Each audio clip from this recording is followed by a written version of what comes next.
في القلب مشاعر أخفيها قد أشرقت الشمس. بسم اللہ الرحمن الرحیم. معاذ خواتین و حضرات، تکبیرات تشریق بالکل قریب پہنچ چکے ہیں، لیکن کیا آپ جانتے ہیں کہ تکبیرات تشریق کی ابتدا کیسے ہوئی؟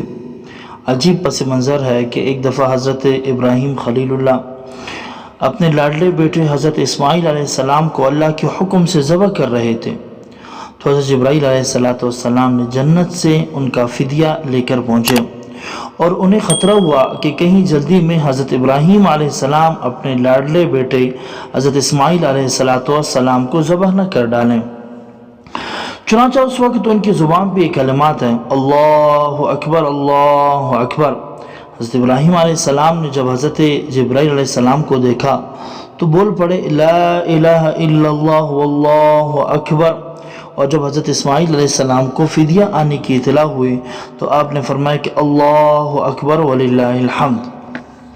تو پوری تکبیر جو مکالمہ حضرت جبرائیل علیہ السلام، حضرت ابراہیم اور حضرت اسماعیل علیہ السلام کے بیچ ہوا، اللہ اکبر لا الہ الا اللہ واللہ اکبر وللہ الحمد، یہ پورا مکالمہ تھا تو جو حضرت ابراہیم، حضرت اسماعیل اور حضرت جبرائیل علیہ السلام کے درمیان ہوا.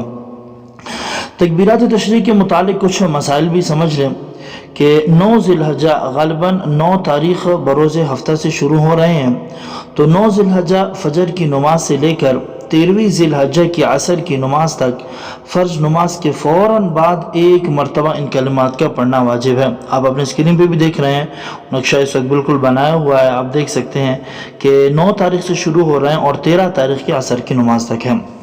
یہ تکبیرات مرد حضرات بلند آواز سے پڑھیں گے اور خواتین آہستہ آواز سے پڑھیں گے. لیکن خواتین مرد جب مسجد میں ہوتے ہیں تو وہ انہیں سمجھ میں آ جاتا ہے، انہیں یاد رہتا ہے، اتنے لوگ ہوتے ہیں کسی نہ کسی کو تو یاد رہتا ہے، لیکن مسئلہ خواتین کا ہوتا ہے. تو اس کے لیے ایک بہترین ترتیب یہ ہے کہ جہاں پہ خواتین نماز پڑھتی ہیں وہاں پہ سامنے کسی پرچی پر ان تکبیرات تشریق کو لکھ لیں اور کسی پرچی پہ چسپان کر دیں، پھر جب نماز پڑھیں گے تو انہیں یاد آئے گا، کیونکہ یہ واجب ہے. واجب کا مطلب ہے کہ اگر آپ نہیں پڑھیں گے تو آپ گناہگار ہوں گے.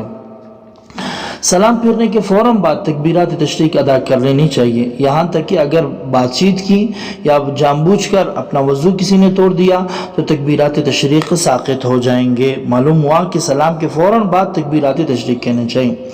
اگر ایام تشریق کے دوران کوئی نماز فوت ہو گئی اور اسی سال ایام تشریق کے دوران ادا کی گئی تو اس صورت میں بھی فرض نماز کے سلام پھیرنے کے بعد تکبیرات کہنا لازمی ہے. آپ سے جو ہے 9 تاریخ آپ سے کوئی فجر کی نماز قضا ہو گئی، آپ 10، 11، 12، 13 جو ایام تشریق ہے ان دنوں میں سے کسی بھی وقت اگر آپ فجر کی نماز قضا پڑھ رہے ہیں تو اس قضا کے ساتھ بھی آپ نے ایام تشریق پڑھ لینی ہے. اگر یہ دن گزر جاتے ہیں تشریق والے پھر آپ کے اوپر پڑھنا پھر ان کا ضروری نہیں ہے، صرف اپنے قضا نماز پڑھ لیں.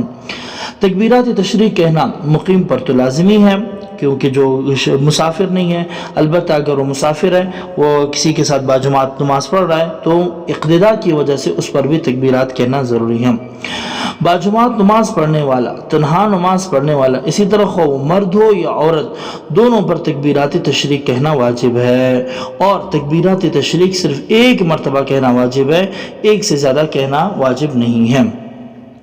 مسئلہ ہے اگر فرض نماز کے سلام پھیرنے کے بعد تکبیرات تشریق کہنا بھول گیا تو پھر بعد میں اس کی قضا نہیں ہے، توبہ کرنا لازمی ہے تاکہ گناہ معاف ہو جائے.